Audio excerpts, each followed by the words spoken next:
Assalamualaikum. Kita nak try DJI Neo.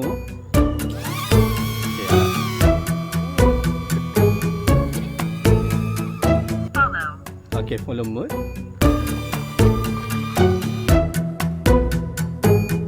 Circle 3. Drone ni kita ambil.